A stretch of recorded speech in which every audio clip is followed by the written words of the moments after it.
Viņu vecāki un vecvecāki bija tie, kuri bēga no Latvijas.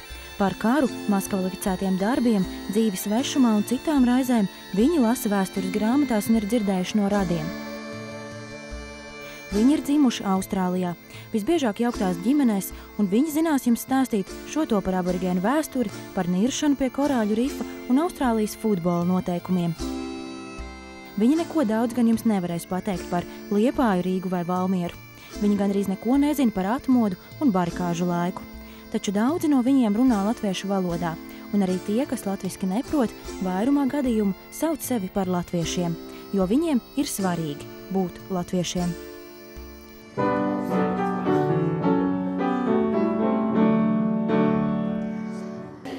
Smaidiet, jā? Tādus kā 24 gadus jaunais Markus sauc par superletiņiem, šī vārda vislabākajā nozīmē. Markus ir skolotājs latviešu skolā, tautas deju vadītājs, vecoļaužu nama jeb latviešu ciema darbinieks, gandrīz viss viņa brīvais laiks ir veltīts latviešu lietām. Tāda superletiņa droši vien vairs nav. Es piedalos, es domāju, ka es esmu viens no aktīvākiem, bet cilvēki atnāk, kad viņi grib atnākt. Nevar spiest, ka viņi grib piedalīties latviešu sabiedrībā. Kad es biju Latvijā, viņi teica, tu runā tā kā mana vecmāte. Diemžēl tā droši vien ir, jo mēs mācām no grāmatas, kas tika rakstīts 20. gados. Bet ko nevar darīt par to. Arī viņš, kā lielākā daļa bērnu, sākumā negribēja iet latviešu skolā, sapratne esot nākusi tikai vēlāk.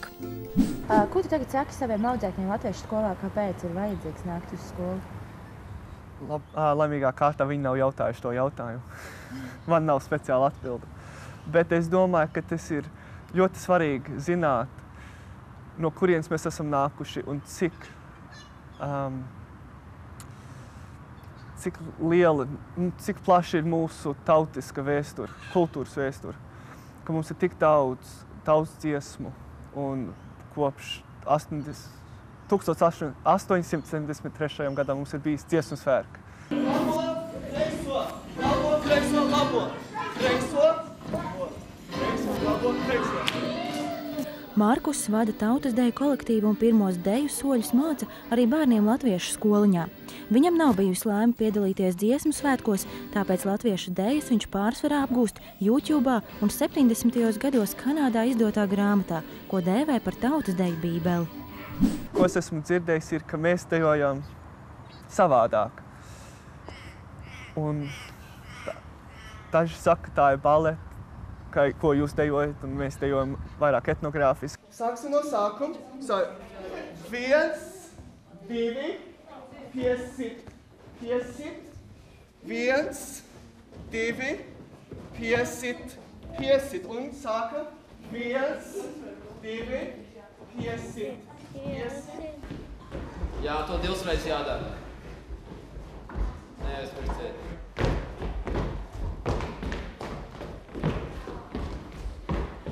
Tagad ir ļoti grūti savākt tos jauniešus, jo es atceros, kad es iesāku to darbību ar to Auseklītes tautas deju grupu. Tajā gadā, 94. gadā, mums bija apmēram kādi varbūt 12 vai 13 pāri. Un tagad, kā jūs redzat, šodien mums tikai 4, varbūt laimīgā kārtā mums ir 5. Ja Latvijā bērni sapņo par dziesmu un deju svētkiem, te tās ir kultūras dienas. Tādi mazie dziesmu svētki, kuros pulcējas te visa latviešu sabiedrība. Tās kultūras dienas notiek katru gadu, un tā vienkārši tā ir fantastiska, ļoti fantastiska nedēļa, kad mēs visi latvieši varam sanākt kopā, es domāju. Un pēc manām domām, es domāju, ka tā ir ļoti laba lieta, un to vajadzētu turpināt. Un tas ir, kāpēc es turpinu piedalīties latviešu kultūrā un runāt latviešu. Faktiski tā nav īstenībā grūta lieta. Kad es braucu uz vismaz Austrāliju, daudz grib zināt par latvietību. Viņi nāca uz šo klubu un viņi redz, par kā es esmu un kas esmu, un esmu latvietis. Tautas deju mēģinājumā bieži var dzirdēt angļu valodu. Latviski jaunieši mācījušies latviešu skoliņā, mājās bieži vien ērtības labi runā angliski. Izteikties ir vieglāk tieši tā.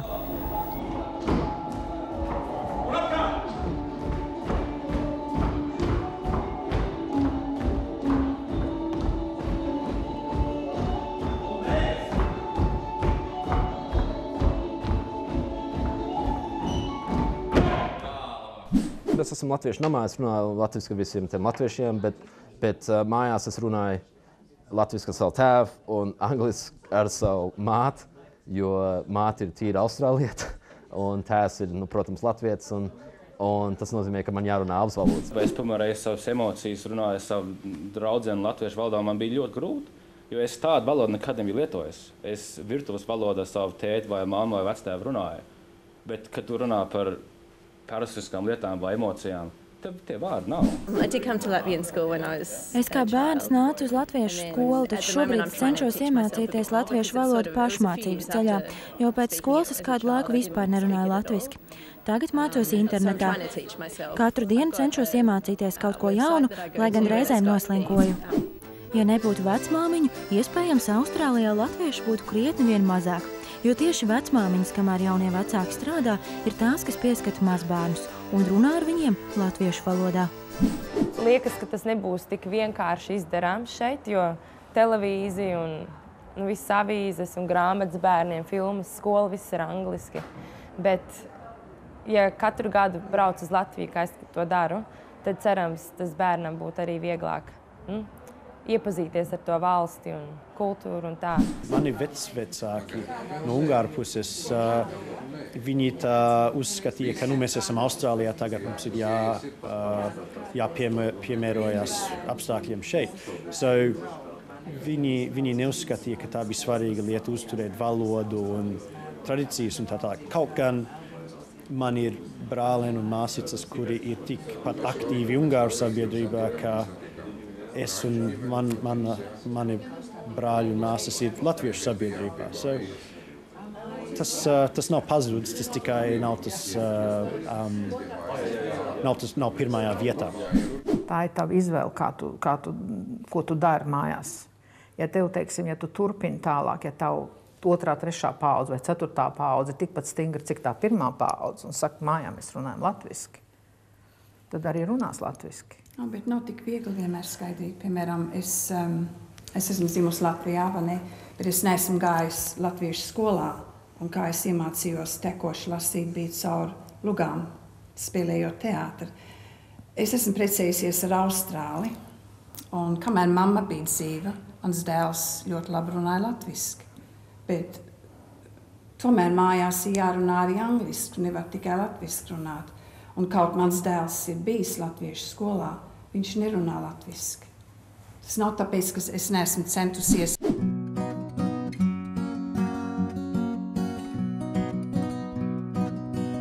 Es esmu šeit. Savu foto Austrālijas 9. televīzijas kanāla darbinieku sarakstā rāda latvietis Elga Bērziņš. 25 gadus vecā sieviete veido kriminālu reportāžas Adelaides ziņu pārraidē.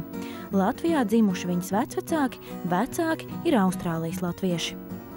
Kad es piedzimu, man pirmā valoda bija latviešu valoda, un bērndārzā es tikai iemācījos runāt angliski. Tātad es pirmos 3 gadus runāju tikai latviski. Šī ir mūsu ziņas istaba, tātad mēs katru vakaru pusstundu ir lokālās ziņas, ko mēs šeit Adelaidē taisam. Tagad, kad es esmu drusku pieaugusi un ka man ir darbs un man arī ir savu austrāļu draugu, ir grūti visu ko kopt un visu ko darīt, bet es mēģinu vēl ar saviem latviešu draugiem satikties, bet man neiznāk vairs tik daudz ar tautstējām un citām aktivitātēm. Man neiznāk daudz tas laiks.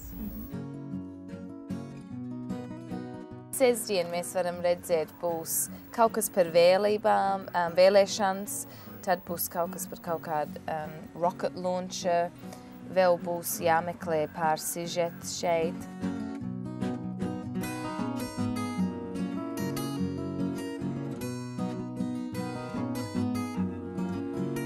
Bija brīdis, kad es mēģināju būt latvieti, mēģināju un ar tautstējām un ar visu ko, ar vidskolu, ar skolu. Bet tagad es vienkārši saprotu, ka es esmu un man nav jāmēģina, man nav jādejo tautstējas, lai rādītu kādam, ka es esmu latvieti. Es esmu.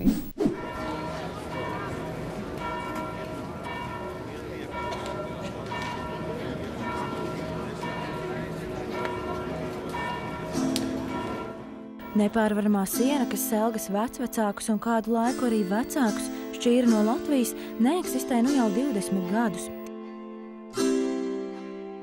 Arī Austrālija sen vairs nav otra pasaules mala, bet gan tālāka zeme tikai diennakti ilga lidojuma attālumā.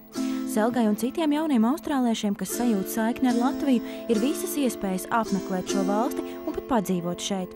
Un sentimentālu atmiņu trūkumu reizēm kompensē tikpat sentimentāls gaidas. 6. gadā aizlidoju uz Latviju uz 2 mēnešiem, un es gandrīz raudāju, kad es redzēju reklāmas latviešu valodā. Pēc 12 gadiem latviešu skolā, un tad ieraugu, ka tas burvju valsts eksistē. Burvju valsts? Tā ir. Tā bija ar tautas dziesām, tautas dejas, liela bērzu koka, bērzu meža.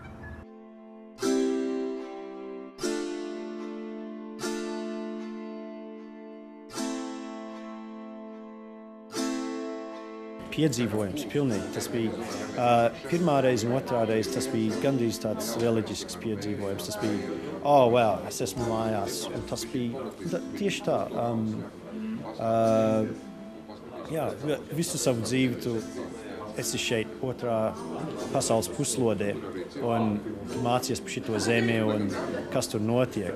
Un tad, kad tu beigās tur esi, tas ir angliski tāds mind-blowing experience. Labs piedzīvojums.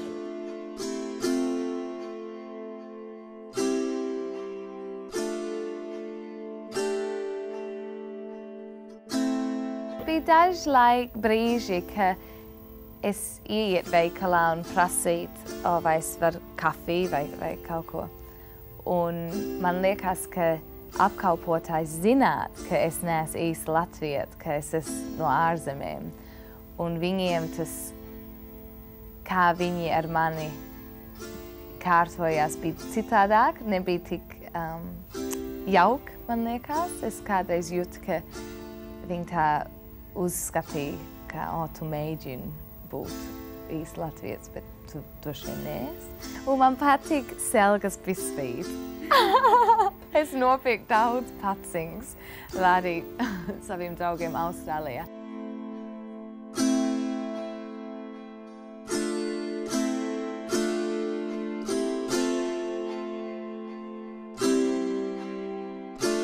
Es šeit esmu dzīvojis visu savu mūžu Sidnejā un Melburnā, un tagad, protams, jābrauc uz Rīgu un tur dzīvot. Obligāti.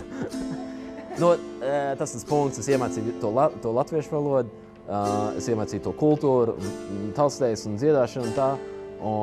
Un, protams, jābrauc uz Latviju, lai tur dzīvo un rādīt, ko es redzēju, kā viņi to dara.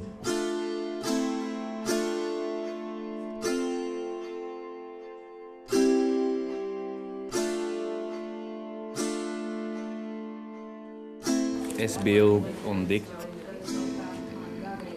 pārsteigts, ka man tik labas sajūtas bija un dzīvot Latvijā un tur būt un satikt rīt. Un es domāju, vienkārši pamēģināsim, redzēs, kas notiks. Un es atradu darbu un tad vienkārši līdz oktobrim es dzīvoju un paliku un tad es paliku uz 3 gadiem.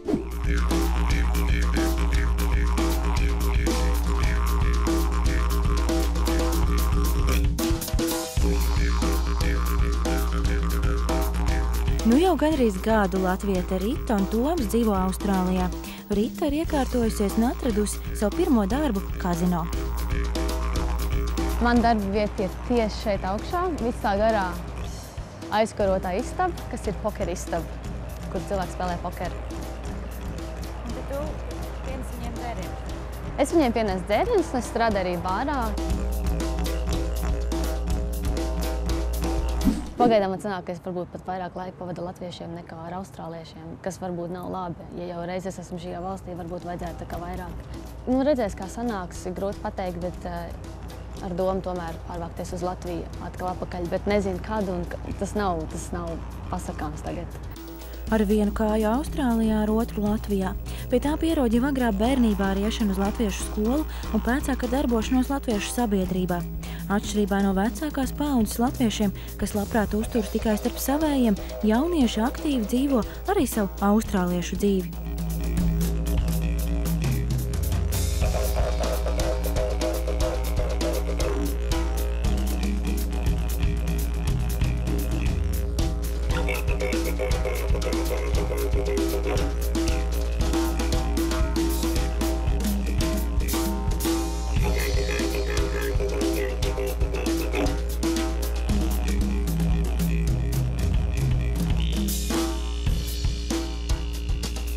Es arī neesmu tu izrēķinājis, kur es stāvu sakarā ar Latviju, vai es esmu, kad es tur aizbraucu, vai tās ir kaut kādīs mājas, vai es tikai esmu kaut kādā, es esmu turists, es gluži nezinu. Tas ir, jā, tas jautājums ir, es vēl pats sev to jautājumu nevaru atbildēt. Tu esi austrālietis vai latvietis? Latvietis. Vienkārši latvietis. Es vairāk jūtos kā latvietis. Arī tad, kad tu vēl nebija bijis Latvijā? Es domāju, kad es vēl nebiju Latvijā, es īsti varbūt es arī tādu domāju, bet nebija tāda pieredze, lai varētu to teikt. Latviešiem ir lielāka kultūra nekā, piemēram, austrāliešiem. Justies kaut kādā sabiedrībā un vietā es jūtos vairāk kā mājās ar latviešiem.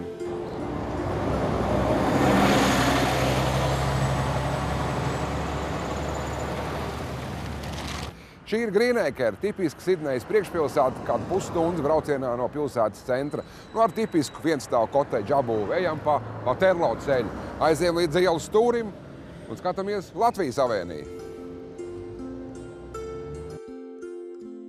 Turpat netālu arī Rīgas iela. Jā, ielas ar latviskiem nosaukumiem, lai arī Sidnejas musulmaņu rajonā ir, un visticamāk arī būs turpmāk. Bet vai pēc gadiem 20 Austrālijā būs latvieši? Ar katru nākamo paudzi emigrācijas latvieši asimilējas arvien vairāk un vairāk, jo īpaši, ja blakus nav citu latviešu. Ja ir vecmāte, tad bērni runā latviski, jo vecmāte viņam tikai latviski runāja. Man nebija ne vecmātes, ne tēva, mātes nebija, vai ne? Tā kā man, kur mēs dzīvojām, es dzīvoju Darvinā, es biju viens latvietis visā apriņķī. Man latvieši nebija ne tuvumā. Bet, teiksim, jūsu bērniem šobrīd, jūs, piemēram, šobrīd runājat ļoti labi latviski, neraugoties, bet jūs taču mājās runājat ar sievu angliski, ar bērniem angliski, ar kolēģiem angliski, dienestā angliski. Kur tu jūs saglabājāt? Es dziedāju latviski. Kad es iekāpu mašīnā, es dziedāju. Es braucu darbā kaut kur tūkstnešu vidū, es dziedāju visu laiku. Es esmu pilnīgi pārliecināts, ka man saglabāja latviešu valodu, saglabāja dziesmu. Tas ir grūtākais un smagākais jautājums, kas ar latviešiem šajā zemē būs tālāk. Vai te sastapsim cilvēkus, kas valkās namēk redzens, bet latviski pratīs pateikt tikai sveiks un paldies? Vai būs, kas sestdienās nāks uz latviešu skolu? Vai Austrālijas tērvete un dzintari paliks tikai DVD atmiņu formātā? Un vai vispār būs vēl kāds, kas dzied latviešu dziesmas un dejo mūsu tautas dejas, kas domā latviski? Es domāju, ka būs. Un mans iemesls ir tāds, kad mums, ja es varu lietot to vārdu superletiņi, un te vajag tikai vienu grupiņu ar superletiņiem, tie, kas tiešām latviešu kultūru viņiem patīk, viņiem sakars ar latviešu sabiedrību Latvijā, viņi arī tagad ar to elektronisko saziņu, tas tikai var augt. Bet, lai tas notikt, ir noteikti arī jābūt tiem, kas iebrauc no Latvijas tagad. Tos nevar izslēgt. Ja tos izslēgs, tad mēs pazudīsim. Tas mans ieskats. Šeit agrāk atbrauca gan angļi, gan skoti, gan īri, gan velsieši. Viņu pēcteči apzinas, no kurienes viņi ir cēlušies, vai vismaz ka kaut kāds vectēvs ir bijis no tām vietām, bet viņi visumā sev uzskata par austrāļiem. Un es domāju, ka tas pats notiks eventuāli ar latviešiem. Vai viņi būs tādi dedzīgi latvieši, kas ies šejienes latviešu sabiedrībā? Es nezinu, es kaut kā šaubos. Mums jau paredzēja tā, ka mēs atbraucam, viņš domā, pēc 10 gadiem neviens vairs latviski nerunās, kas pa blēņām tās blēņas, bet tagad tie jaunie jau ir tā. Un tagad, teiksim, tā no jaunā paudze, kas tagad ieko kultūras dienas, nu redzēs, cik viņas piedabūs jaunieši, cik viņi kvalitatīvi to pasniegs. Man pie uzvārdi ir es galotnē, ja? Andersons, ne Anderson, bet Andersons. Nu, man liekas, ir man meita vai ne, un mamma, un vai nu viņi divas gadus atpakaļ nomira. Bija 3 Andersons telefoni grāmatā, vai ne? Nu, latvieši parasti nepietur to. Es domāju, bija svarīgi, lai viņi zina, kāpēc lai es mainu uzvārdu, vai ne? Mums ir tāds pārējais periods, un mums ir jāļauj tiem latviešiem no Latvijas arī ņemt ļoti lielu dalību, un es domāju, tāpēc mēs varbūt vēl pāris paudzes varētu noturēties šeit. Tanī brīdī, kad mājā vairs neskanēs latviešu valoda, ar to arī beigsies latvietība Austrālijā. Viņu nav daudz, varbūt kādi 20 000, bet tas tomēr ir 1,5% no visiem pasaules latviešiem. Viņi ir lepni kā kurzemnieki, strādīgi kā zemgaļi, spītīgi kā vidzemnieki un sīksti kā latgaļi. Austrālijas latvieši joprojām ir, un mēs esam pārliecināti, ka būs. Lai arī viņi dzīvo tik tālu, pasaules otrā malā, jo viņi zina, ko nozīmē būt latvietim.